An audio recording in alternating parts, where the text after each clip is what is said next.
According to Aristotle, there is a line between virtue and vice dividing the whole of mankind. It follows, therefore, that the subjects in every story must be either above our own level of goodness, or beneath it, or just such as we are. This difference distinguishes tragedy and comedy by making their personages either worse or better than the men of the present day.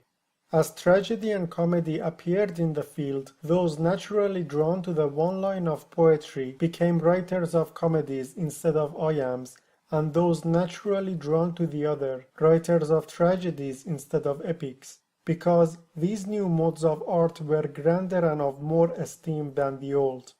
Why grander? Because, besides, for example, obvious differences between epic poetry and tragedy, they also differ in their constituents, some being common to both and others peculiar to tragedy. Meaning, all the parts of an epic are included in tragedy, but those of tragedy are not all of them to be found in the epic. Also, its reality of presentation is felt in the play as read, as well as in the play as acted. Moreover, the tragic imitation requires less space for the attainment of its end, which is a great advantage since the more concentrated effect is more pleasurable. Aristotle considers us to be the most imitative creature in the world. He claims that imitation is natural to man from childhood, so it is natural for us to delight in works of imitation. This means, although some events or objects themselves may be painful to see, we delight to view the most realistic representations of them in art. So, let's come up with a definition for tragedy. A tragedy, then, is the imitation of an action that is serious and also as having magnitude, complete in itself. In language with pleasurable accessories, each kind brought in separately in the parts of the work. In a dramatic, not in a narrative form, with incidents arousing pity and fear, wherewith to accomplish its catharsis of such emotions. Hereby, language with pleasurable accessories, Aristotle means with rhythm and harmony or song superadded, and by the kinds separately, he means that some portions are worked out with verse only and others in turn with song. Why does he say dramatic and not narrative? Because the narrative form belongs to epic poetry. Every tragedy has 6 parts: a plot, characters, diction, thought, spectacle, and melody. Tragedy is essentially an imitation not of persons, but of action and life, of happiness and misery. All human happiness or misery takes the form of action. Character gives us qualities, but it is in our actions that we are happy or the reverse.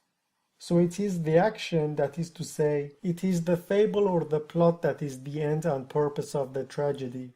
We maintain therefore that the first essential, the life and soul of tragedy, is the plot, and that the characters come second. Third comes the element of thought, that is to say, the power of saying whatever can be said or what is appropriate to the occasion. Fourth among the literary elements is the diction of the personages, which means the expression of their thoughts in words.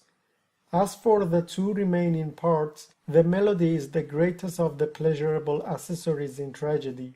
The spectacle, though an attraction, is the least artistic of all the parts. Tragedy, however, is an imitation not only of a complete action, but also of incidents arousing pity and fear. Such incidents have the very greatest effect on the mind when they occur unexpectedly and at the same time in consequence of one another. Let's take a look at the most important part of the tragedy, the plot. The most powerful elements of attraction in tragedy, the peripeties and discoveries, are parts of the plot. Plots are either simple or complex, since the actions they represent are naturally of this twofold description. The action is called simple when the change in the hero's fortunes takes place without peripety or discovery, and complex when it involves one or the other, or both. A peripety is the change from one state of things within the play to its opposite of the kind described. Peripety is also called reversal of the situation. A discovery is, as the word implies, a change from ignorance to knowledge and thus to either love or hate in the personages marked for good or evil fortune.